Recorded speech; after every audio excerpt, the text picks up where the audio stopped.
Okay guys, hello and welcome to, we're going to call this Lighthouse Reviews.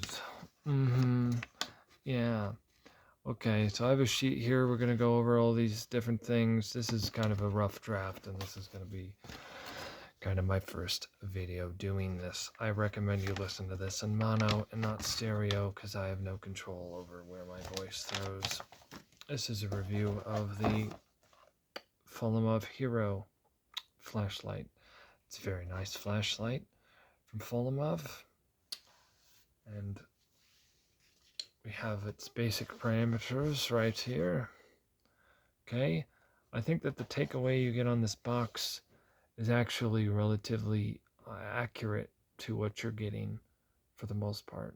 You're getting a compact flashlight that has very good output levels, whilst at the same time being a relatively small flashlight. Okay, I have the weights here. Okay, we have the weights here measured as we have with the battery, it's 99.85 grams, and without the battery, it's 49.79 grams. It says 55 grams without the battery right here, but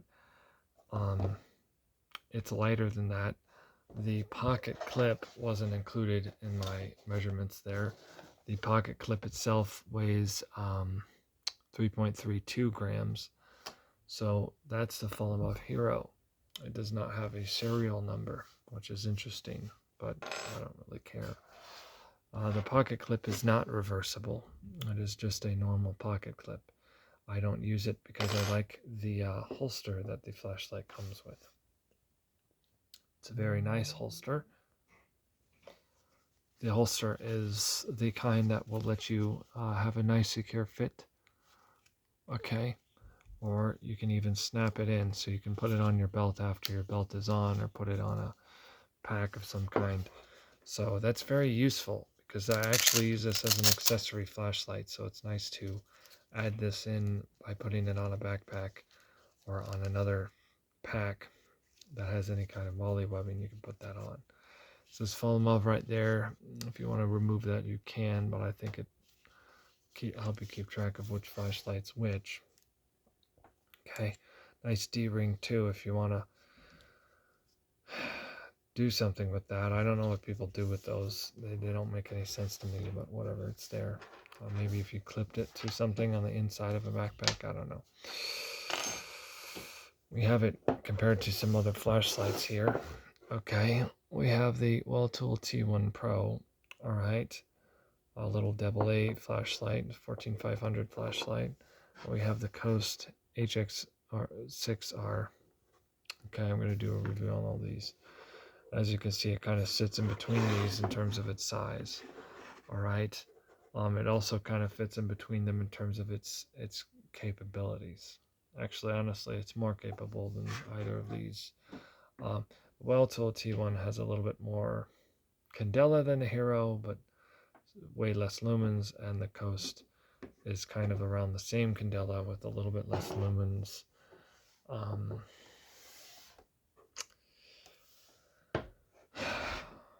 It's not really the same form factor as the GT. This Lumentop GT Micro, as you can see, has a really, really big head.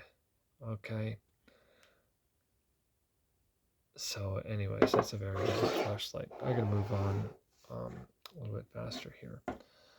This is the MSRD4, and this also runs on an 18650. The Hero comes with one. The MSRD4 does not. So if you have the D4 or the D4 version 2, please understand that lights like this that are a little bit brighter, these are up to 4000 lumens now, maybe even a touch beyond that. Even if you get the aluminum version that gets close to the weight of this, it will still be heavier. This is 173 grams with the battery. This is 100 grams with the battery.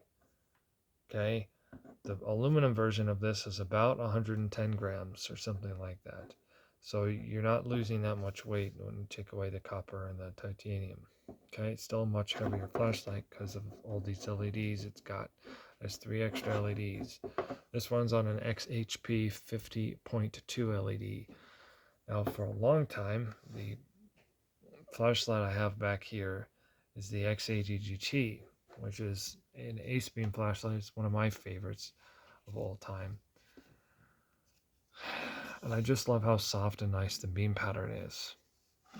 Okay, this is the first time I've had a flashlight that I actually like the beam pattern more than that. This is my favorite beam pattern flashlight, and it is by far the #1 drawing feature of this flashlight is the incredible beam pattern. It has the smoothest beam pattern I've ever seen. And my camera is not going to be able to do this justice, but it's such a smooth transition.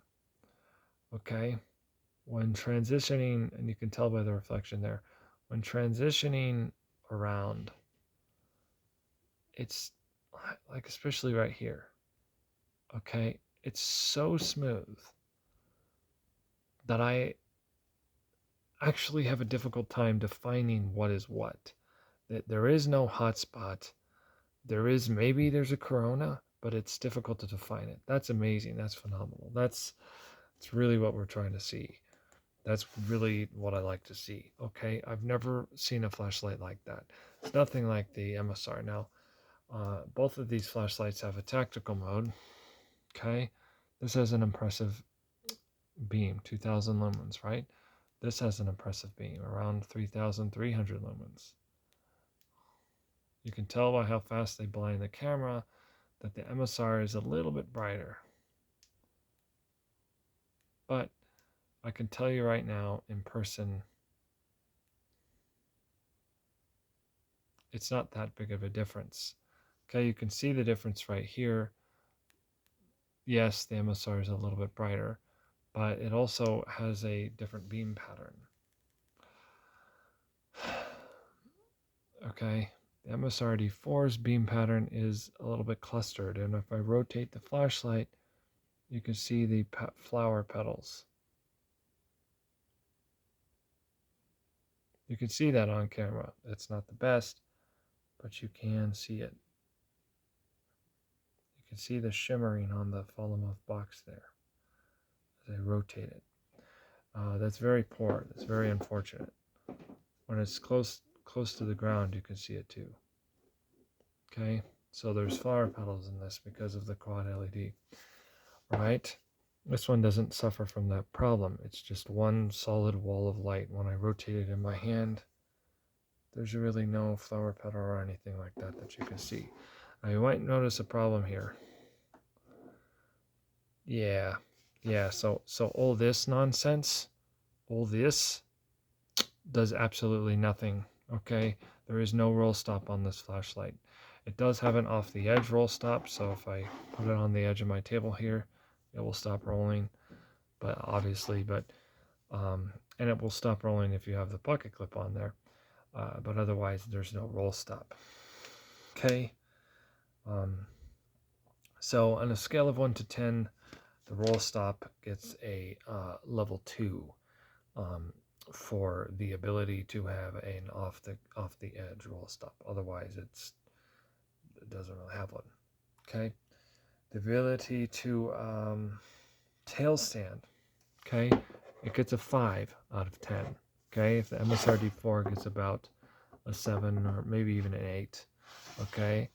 The PyTorch P25 GT gets a 9.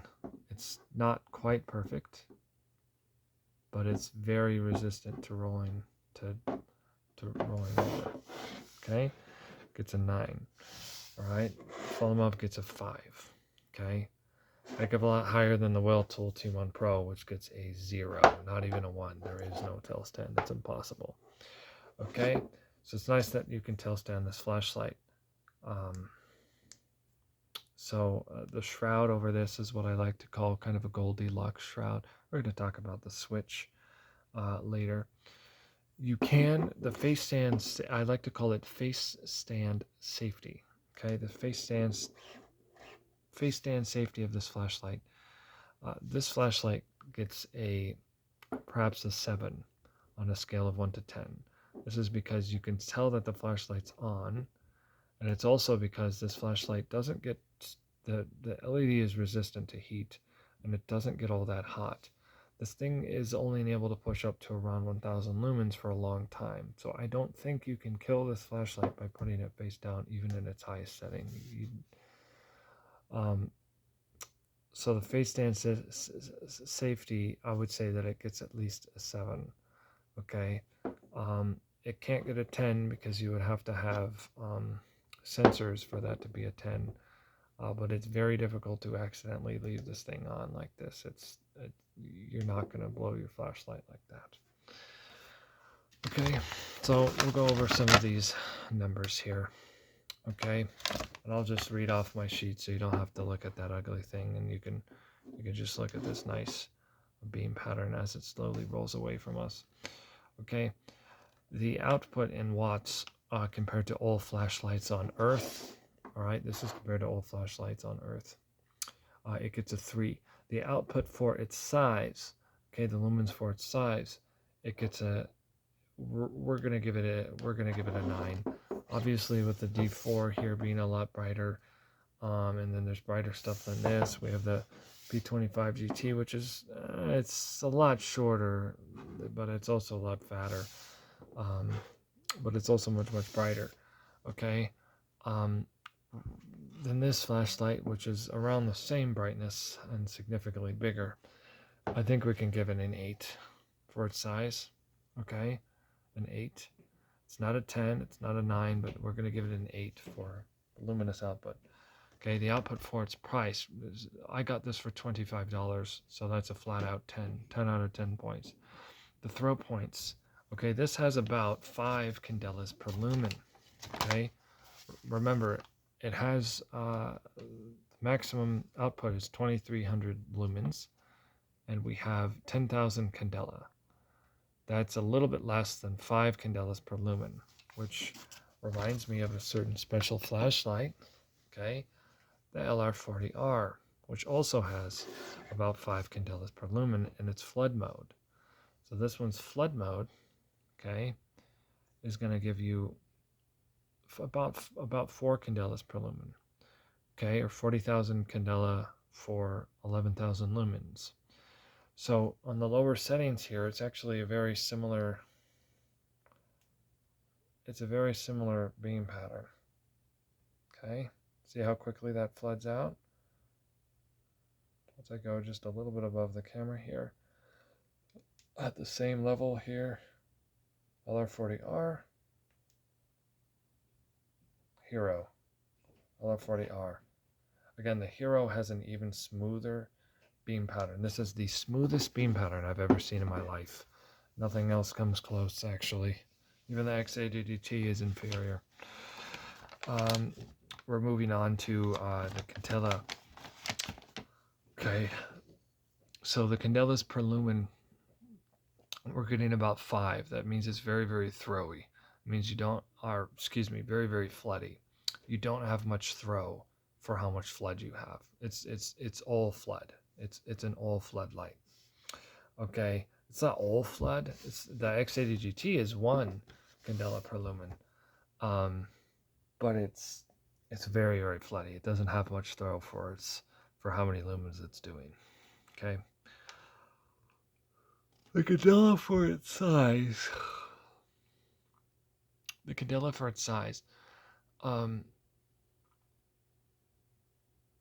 10,000 candela is actually fairly good for this size, but a lot of other things are doing enough better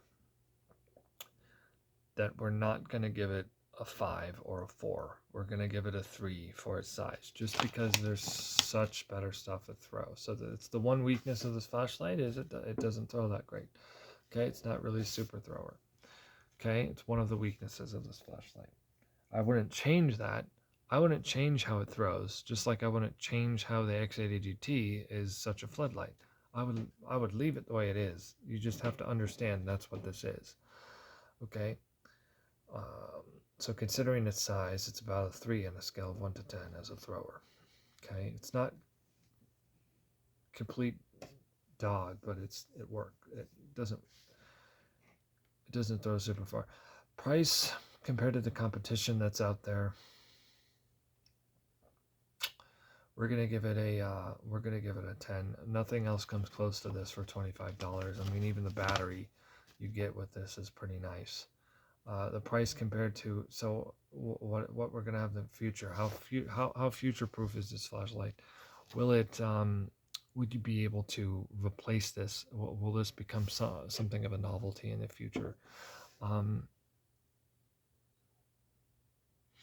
going to give it about 5 years. Okay, I'm going to give this flashlight about 5 years. 5 years before you have something that's $25 that's a slam dunk compared to this flashlight. Okay, we went over tail stand, roll stop, and face stand. The battery performance in terms of the time, the recharge time, the efficiency for its size and all that thing. This thing comes with a fairly decent battery. Okay, I'll show you this battery it comes with. I have not gotten great run times with this. It says 3,500 milliamp hours. I don't know how true that is. I have not yet fully drained it and fully recharged it. I don't know if it's cutting out at 3.1 volts or something like that. I don't know yet. I'll need Martin out. This is one quality notation. Okay. The threads are not perfect on this thing. I don't really care. But this thing does not do perfectly well. If you need a flashlight that has a perfect, hard lockout, this ain't it. Okay. When you do a quarter of a turn, sometimes it will still turn on. Most of the time it won't, but I would back it off over the way to half turn and see how it's still flickered. So there's still a little bit of contact rolling around in that tail cap. And if you set it just right, you might be able to turn it on. Okay, so it does have a digital lockout. We'll go over the user interface in a minute, but it's triple click and it will flash 3 times. Triple click again and it will flash once, but it will not turn on to unlock it. Okay, so the battery, the recharge time and efficiency for the size, it's an 18650, guys. It's not going to be perfect. It's a very small battery for a very small flashlight. In the grand scheme of things, obviously there's other much smaller batteries. Okay, and it does a lot better than this, that's for sure. Okay, it's actually comparable to the HX6R, this Coast Light. I will carry these two in the same kind of use case. I carry these, I call these burners, because I have much more powerful flashlights that I carry with me all the time because I'm a nerd. And I'll burn through these batteries, and that's fine. We're going to move on. How much of a vampire does it do to the battery? I don't have enough use time with this, so I don't really know. The ease, how good is the switch? How easy is it? How hard is it? This is a very nice switch. This is one of the best switches I've ever used, if it isn't the. Okay, gets top marks for the switch. 10 out of 10 for the switch. Much unlike my well tool and some of these. Every single flashlight here has an inferior switch, except maybe the Phi Torch. This is very bright for its size, by the way. A little bit brighter than the Semos RD4, and that's already quite a bit brighter than the Hero. Perfect switch. The complexity of the user interface is about a 7, meaning it's really rather easy to understand, put it that way. Okay. UI complexity is the only one that's backwards. It's a 10 to 1 scale instead of a 1 to 10 scale. It's about a 7. It's a very, very easy to understand. It's not perfect. It's not as easy as like a 1 click on, 1 click off, but it's pretty easy and pretty intuitive once you get used to it. It's actually some of the best user interface I've ever had. Top marks, 7. Beam pattern is a 10. We've gone over that. The grip is like a 6 out of 10. There's not really any knurling. The only thing is it does have this really nice, you never see this with flashlights, it has this really nice walking stick churl pattern. You have nice little churls for your finger choils or whatever you call these. Okay, like a walking stick pattern, what you would see on the end of a walking stick. Really, really nice. Okay, I never see that with flashlights. It makes an excellent, I'll show you this. It makes an excellent tactical grip. So if you want to do, there's 2 phases of tactical grip. Okay, the first phase is the 2 fingers over and the thumb behind. Okay, you can do this with your firearm. The more common one that they'll teach you is this right here with the first knuckle. And for squeezing, this works pretty well because you can squeeze on for turbo. We'll go over the user interface in a moment. So the grip gets a 6 out of 10 just because there's really, it's a little bit of a slippery flashlight, but it's still better than average. 6 out of 10 isn't bad. It's still better than average. Okay. The pocket clip grip. Very good pocket clip, very good grip. I only used the pocket clip for 1 day. I didn't want to scratch this flashlight against my phone or anything. It's a fairly good grip. I'll give it a 7 out of 10. It's not the tightest in the world, but that's a good thing. That's kind of a sliding scale. It's kind of a good thing to not have a 10 out of 10. Like the well tool, this gets a 10 out of 10, but that tears up pockets. This thing doesn't tear up your pockets. Okay. There is no handle, so there's no handle grip. So we're going to go over uses for this flashlight. Okay, so we'll just take this and we'll just point here. So I'm going to go down to the lowest mode. That was the lowest mode. Its lowest mode could be lower. That's 17 lumens, and that's a lot of power for moonlight mode. Okay, for a police flashlight, okay, we're going to give this, I'm going to go over everything, and I'm going to talk about why in a minute. Okay, for a policeman, we're going to give this a 9. We're going to give this for glass, striking glass and other things, for striking things due to its small size. This gets only a 5, but it does have a slightly crenulated bezel.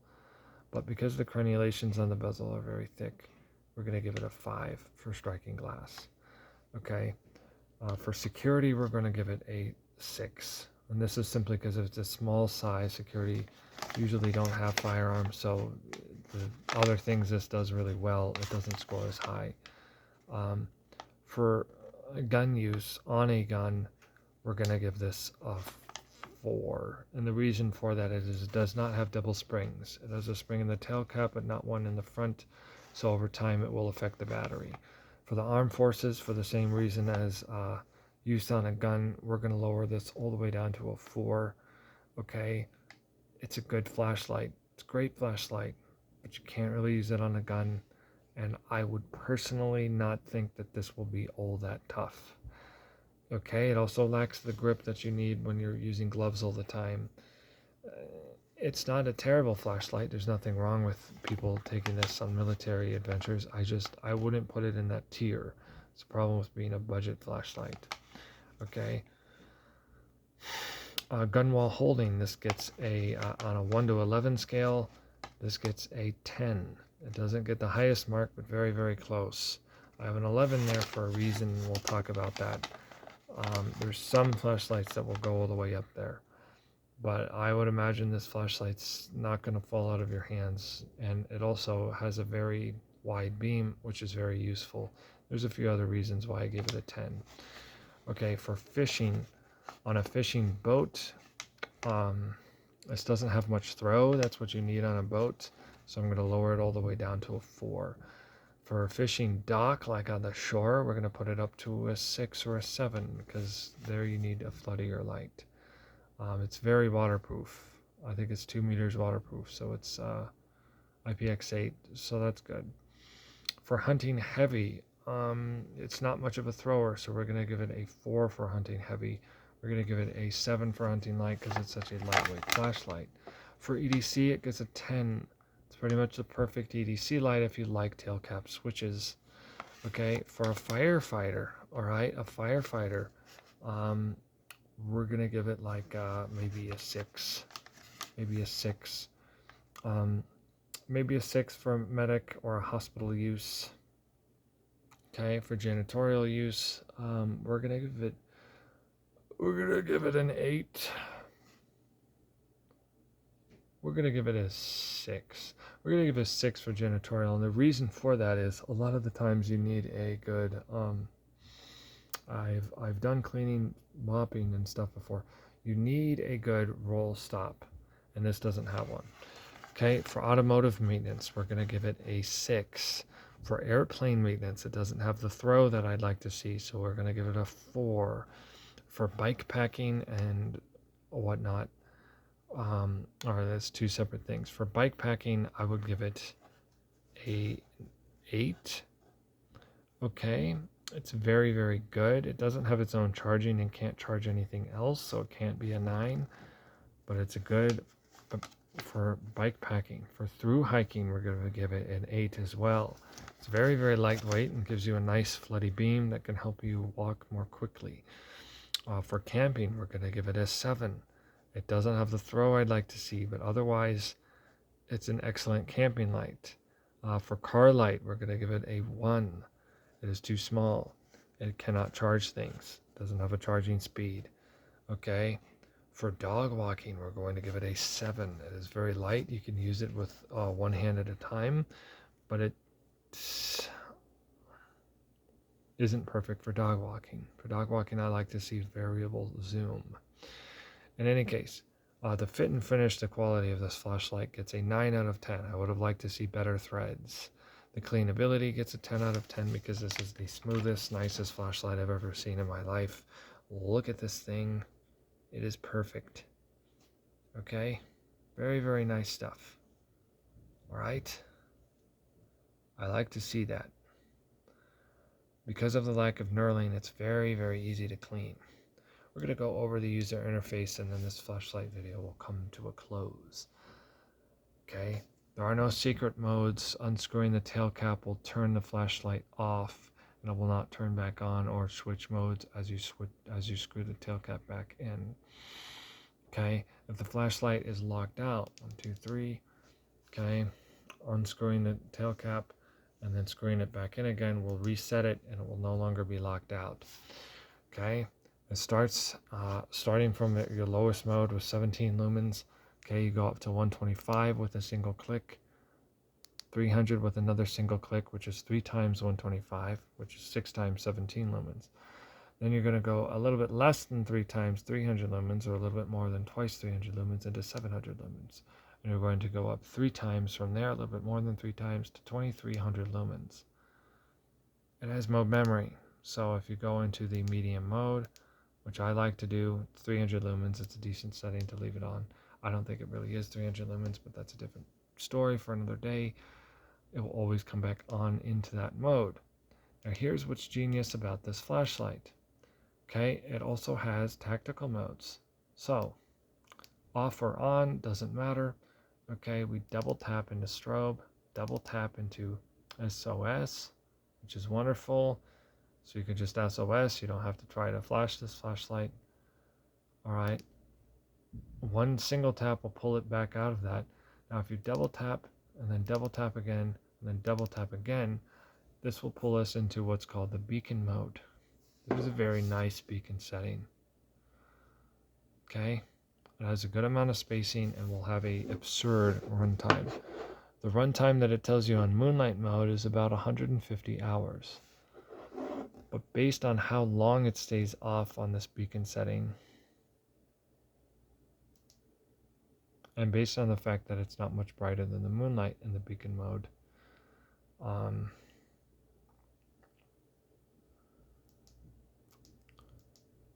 I would say that it's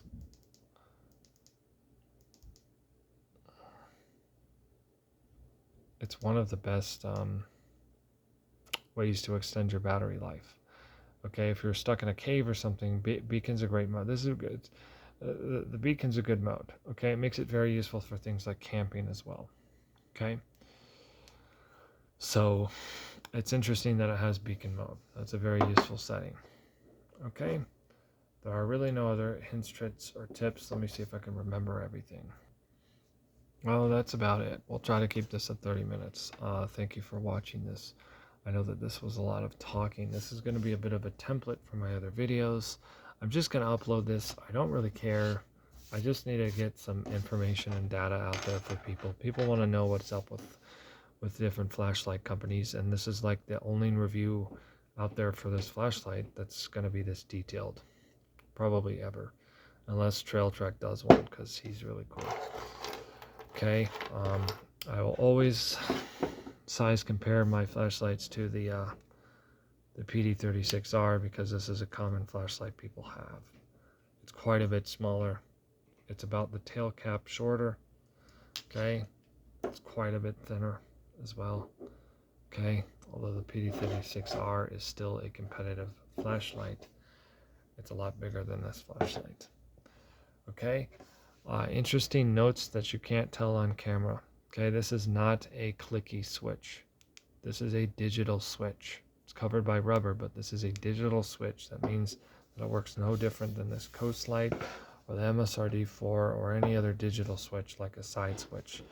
Okay, it does not work the same way that this flashlight works, which is a physical side switch, or excuse me, physical tail switch. It is not a ratcheting tail switch. This is part of the reason why when you unscrew it, it behaves the way that it behaves. Okay, so that's very useful information. Okay. Yes, these little edges in here are sharp, but everything else is a very smooth edge. Very comfortable to hold. The most comfortable flashlight I've ever owned and held. It feels really good in the hand. It's great. I just wish we had a roll stop. It's going to give you this nice, beautiful beam pattern. You get that instant on. You have that mirrored memory, and you can shortcut directly into strobe. Okay, the fact that you can do that, okay, is why this has a great user interface, and why for a police officer it's very useful, because you can look at somebody's stuff, you know, you can look at their sheets, and then if you need to, you can strobe people right away, or you can't jump into turbo, which you can't jump into turbo and you can't jump into moonlight, but you can set it up to come on either one of those from off. Okay, also if you're like right here, you could quickly do this with the tail cap and then hold it.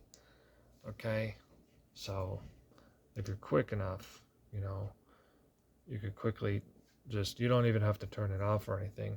You're just on it, you're looking at somebody's stuff, and then all you have to do is a quick turn off like this, and then you can hold it down and you'll have turbo instead of going right into strobe. But alternatively, you can always go into strobe and just start strobing people. Okay, I'll have a epilepsy warning in my comments. I feel like you're watching a flashlight video. I don't really need to warn people. This isn't television. It's a YouTube video. I can't get in trouble for this, but honestly, you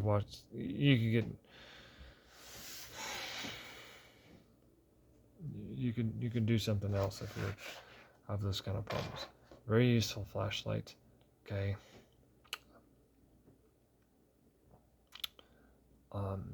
Very good. Very good. Very good water resistance too. It says IPX8. Assuming that they mean 2 meters. And because of the lack of charging, I would say that this water ingress is probably pretty accurate. They give you 2. What comes in the box is they actually give you 2. They give you 2 of these guys, 2 rings, 2 O-rings, instructions which read through, because otherwise you won't understand how to do everything, and then the C cord. Okay, again, simple user interface. Click on, click through the modes. It's an ascending user interface, and you know, hold down to get to turbo from off. Otherwise you have to click through all the modes. You know, once it's on, you have to click through everything. Although I think if it's off and you go straight here and then you click once, no, it goes back to what it was before. What about this? No, it still goes back to where it was. In any case, sometimes it goes directly into turbo and I don't know how to do that.